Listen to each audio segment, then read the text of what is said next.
sunu gan Samba Sy salaamaaleykum. waaleykum salaam wa rahmatullah. yaay ministre du travail ministre bi njënk liggéey ci réew mi kuréel goo xam ni ci ngeen bokk ñu koy wax OIT organisation internationale du travail dafa def xayma goo xam ni ci wàllu chômage maanaam ñàkkum xëy rawatina ci gone yi siiwal ko ci njeextalu ay bés bennu génn werante am ci ñi naan lu dëggu la am lu dëgguwul ndax dañ ni ci àddina Sénégal moo jël ñetteelu place ci réew yi nga xam ni fa la ñàkkum xëy gën a tar. yéen waa ministère travail lan mooy seen commentaire ci rapport boobu. la nuyu Babacar di nuyu El Hadj suñu commentaire mooy bu fekkee ne waxtaan am na bu ñu bëggee déggoo il faut que ñu jox kàddu gi maanaam déggin boo waxulee lan mooy chômage doo mën a wéy ci waxtaan woowu. benn nañu déggoo si chômage bu dee chômage ni ko waa OIT di waxee mooy képp nit boo xam ne am nga fukki at ak juróom nga mën a liggéey di wut liggéey amoo ko mën nañ la natt ne chômeur nga. mën nañu wéyee ci boobu base bu dee loolu la ci lim bi nga xam ne am nañ ko ci chômeuru Sénégal maanaam ñu ngi toll si fukk ak juróom-benn poñ juróom-ñeent 16,9% ci dernier trimestre 2019. ñoom 48% la ñu wax. ma ne 16,9% de chômeurs la ñu am au Sénégal. Ensuite nit dañuy wax ne bu fekkente ne dégg wax ji xaw na gàllagoose déggin bi dafa war a am solo. mooy lan mooy bu fekkente ne benn réew am na 48% de chômeurs ça signifierait que ñi war a liggéey ci réew moom yëpp kenn ku nekk koo si jël ñaar ñoo xam ñoo la ful ñoo xam ne liggéeyuñu bu fekkoon loolu am na Sénégal da ngay naan ñooñu lan la ñuy dundee bu fekkee nag da nga natt ne liggéeykat yi Sénégal yi mooy ñi nga xam ne ñoo nekk ci champ du formel bu fekkee ne ñi nga natt ñooy liggéey mooy ñi nga xam ne yow ñooñu ñu ngi leen di fayal à la retraite ñu ngi leen di fayal caisse de sécurité sociale. bu dee génne nga ci ñi nga xam ne ñoo nekk ci tool yi ñi nekk ci marché yi di jaay di jënd bu fekkee ne ñooñu champ informel bi yëpp génne nga ko mën nga am yeneen i chiffre bu fekkee ne itam boole nga ci ñi nga xam ne ñu ngi xëy waaye li ñuy yóotu ëpp na loolu maanaam seen yéene dafa nekk li ñu leen di fay ñu am lu ko gën a duun donc seen condition salariale yi dalu leen doyu leen ñooñu itam boo boolee loolu lépp mën nga may chiffre yoo bëgg mais ma baamtuwaat taux de chômage au Sénégal dernier trimestre 2019 16,9% la. kon yéen waa nguurug Sénégal da ngeen di dingat da ngeen di contester rapport boo nga xamante ne organisation internationale du travail def na ko jëm ci wàllum chômage bi. El Hadj biñ ma wooyee wax ma mbiru rapport boobu comme dañuy xaw a jéem a góorgóorlu di gindi di jàngale dama ne ñi ma woon nañ ma fexe ba génneel rapport boobu ba tey antoogut. ñaareel bi ñu ne ma fu mu toll man leen def leen benn effort bu ndaw am nañu benn structure bu tudd agence nationale de la statistique et de la démographie ngeen dem fa ngeen gëstu ba xool yan ma chiffre la ñu génne. mais a priori ñu gëstu foofu. a priori monsieur le yi nga ministre xam ne loolu la agence bi génne. a priori monsieur le ministre 16,9% de taux de chômage la ñu am dans notre pays. est-ce que yaakaar nga ni OIT quand même dina caaxaane ay xayma ki gëstu yu ni mel. moo tax kuy wax waxu OIT. da nga war a jël say matukaay ba doo juum doo wax loo xam ne amul xam nga Babacar lan moo ma mais gën a déjà contesté nga ko. li ma jaaxal mooy am na ay borom xam-xam ñoo xam ne wax dëgg yàlla mën nga am njort bu rafet si ñoom waaye nag principe de précaution bi nga xam ne scientifique bu nekk war nga ko wéyee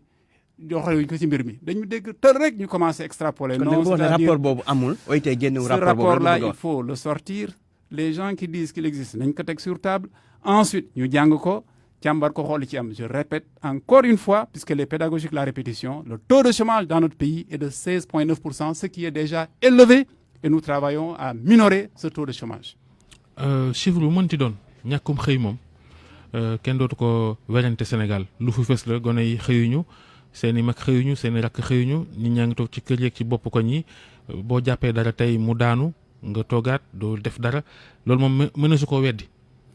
globalisation boo gis rek elle est abusive nit ñi xëyuñu yow man El Hadj xëy si nañu macha allah ak ñeneen ñi fi nekk am nañu xëy bu doon woote bi nga woote nii damay dem sama dalukaay fekk fa ñu xëy am na ñu nekk ci tool ba ñu ngi récolter seeni production am na ñu xëy ci marché yi di jaay am na ñu xëy dëgg la am na ñu xëyut am na ñuy wut xëy ci Sénégal ci Afrique ci àddina la question de l'emploi et la problématique de l'emploi des jeunes notamment est une problématique sérieuse boo xam ne waruñu ko traiter à la légère. junniy doomi Sénégal gone yi dem Espagne jël gaal fan yee nag moom noo koy def. li ma ak ñi bëgg a dem mënuñoo dem xëy na. am na ci ñu baree bare ñoo xam ne ñuy dem yootu lu gën a baax li ñu am moo leen di yóbbu am na ñuy dem li ñuy jël ci matukaay pour dem war nañu yee bu ñu nee nit dajale na lu mat téeméeri junni dërëm pour fay ko borom gaal dem. 500 000 francs keneen def na lu mel noonu kooku de am na lu mu tàmbalee am gis nañ fi ay gone yoo xam ne ñu ngi naatam li ñu am yëpp di ko jéem a wéyee motul 50 000 ñi di xëy le désir d'ailleurs Babacar la volonté de trouver mieux la volonté de changer de situation est un fait bien plus vieux que nous tous bëgg a dem bëgg a gis bëgg a fekkee dégg ne El Hadj Ndiogou mii kat dem na gox sàngam am na fa loolu nga ne man tam war naa roy ci moom lu yàgg la ñoo ngi masaw bu amee suñuy doom yoo xam ne jël nañu gaal loo cay des ci géej gi di dee ñoo ngi masaw ñu dem nga xam ne ni ñuy eggee ak ni ñuy teere ak ni ñu nekkee foofu jagul ñu ngi koy masaw ñu ngi ciy liggéey pour loolu mu wàññeeku baax a wax waaye lu yàgg la loo xam ne c'est pas par des formules incantatoires dañ koy jéem a résoudre loolu amul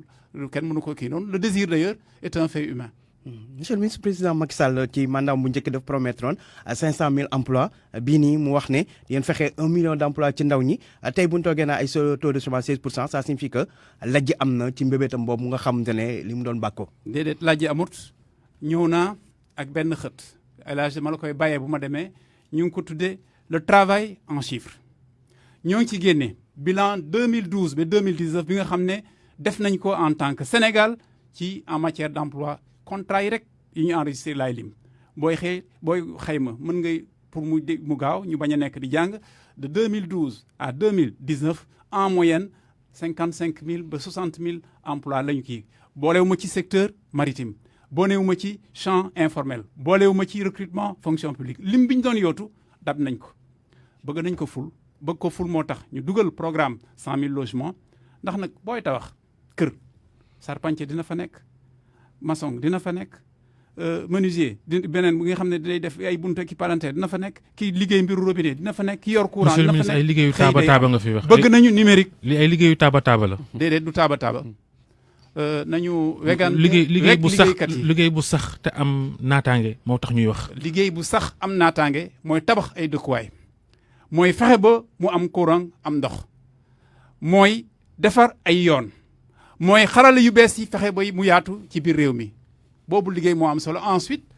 liggéey bu mu mënta doon buñ ko xeeb ndax liggéeykat day moom mooy tabax doomu aadama amu ci benn boo xam ne bu yées la bi gën a tuuti ba bi gën a kawe am na noblesse ak dignité bu rëy a rëy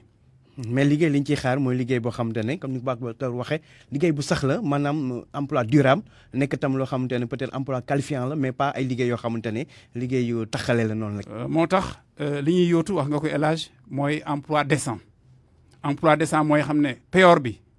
mu am nu mu toll ak lu mu day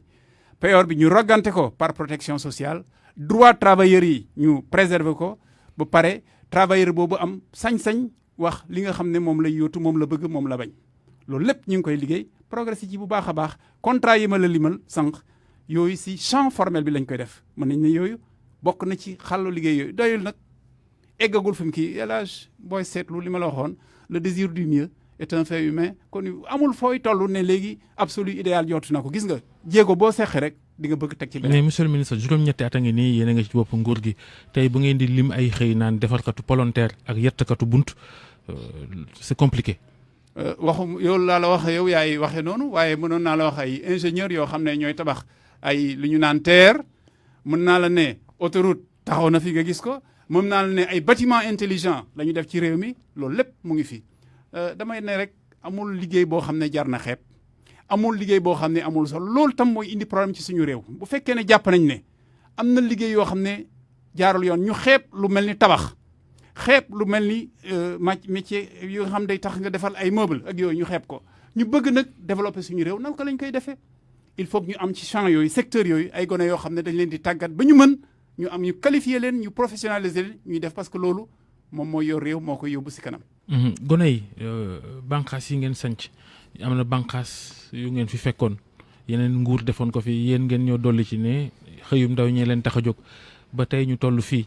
buñ la nanguloo sax sa 14% ak nangam yi nga xam ne moom ngeen xayma ni mooy wàllu chômage ci Sénégal. 16% waaw 16. xam nga loolu bëri na ak li ngeen fi coow yëpp pëndal ko fuural ko ñu toll ci xayma googu moo lay wan ni li Ndiogou wax sànq moom laay baamtu wàllum xëy Macky Sall ak yéen da ngeen cee xalangu. xam nga nit ku nekk mën nga ko bàyyee ni mu bëgg gisee mu gisee ko. c'est aussi ça la liberté d'appréciation ñu ngi ci réew mi ñu ngi ci dëkk bi ñu ngi ci àdduna bi nekkoon nañ fi démb ak barke démb xam nañ fi ñu jógee xam nañ jéego yi nga xam ne seqe nañ ko. c'est avec beaucoup de fierté que ñuy wax ne egg nañ ci score boobu créé nañu loolu am nañ tam gisin fi ñu jëm li ci des nag mooy ku nekk si ñun li nga xam ne am na noo koy jàngate xam nga mbiru chômage bi ñuy waxtaane ci réew mi lan la indi ci man ci xalaat mooy dans le fond ku nekk li nga bëgg a dégg rek ngay dégg. am na ñoo xam ne mën nga sax bañ a dégg lu ñuy wax mais a priori tu sais bien que voilà seen appréciation moo tax ñu dégg tëll rek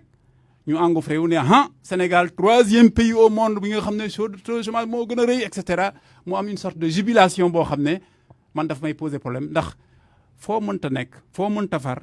li ñu war a boole ñun yëpp mooy bëgg suñu réew. bëgg suñu réew nag mooy bëgg ndamam mais am na ñoo xam ne bu ñuy football dañuy bëgg ñu laaj ndax lan ñu am argument bu ñu béyee dañuy bëgg li ñuy récolter mu tuuti ñu am argument bu ñuy wax taux de chômage dañuy bëgg ñu laaj comme ça ñu am argument man nag loolu daf may xaw a jaaxal defe naa ne war nañu au moins fédérer wu autour de notre pays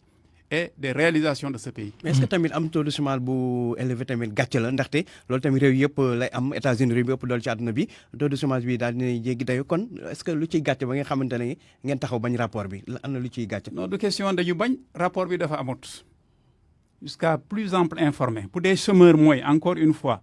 une personne âgée de plus de 15 ans en capacité de travailler cherchant à travailler les chiffres de notre pays c'est 16,9%. je le répète loolu sax ëpp na pour ñun suñu ambition mooy réduire ko ci strict minimum ne nga wax nga sànq ne nga fu nekk la am waaye bokkuma ci moo gën du ma rek ñu ngi liggéey dans le calme dans la lucidité dans la conscience de la teneur des problèmes de leur acuité de leur sérieux te xam na ñu ngi ciy seqi ay jéego donc dañuy jéem rek rétablir les faits li ci des nag amul solo. conseil présidentiel bi jëm ci suqali koom-koom Sénégal te Macky Sall jiite woon ko ca jam ñaaju fan yee junj na fa wàllu code du travail maanaam signé contrat embauchement ak ñoom seen ñi nga xam ne ñooy dugal seen xaalis ci réew mi di jóge bitim réew rawatina dañoo bëggoon ñu gën leen a yombalal yëf yi bañ a rek par force nga ñëw di signé ay CDI contrat à durée indéterminée yeesal googu lu ñu bëgg indi ci code du travail est-ce que loolu la soxal maanaam dàq liggéeykat gën a gaaw ñu bañ di signé ay CDI par la force est-ce que yeesal gi loolu la am déet. yeesal bi ñuy namm ci suñu réew mooy code du travail boo xam ne dina gën a ubbi ay bunt pour ñi bëgg a samp libéré bu liggéeykaay samp ko ñi bëgg a liggéey am fu ñu liggéeyee. am na ay gisin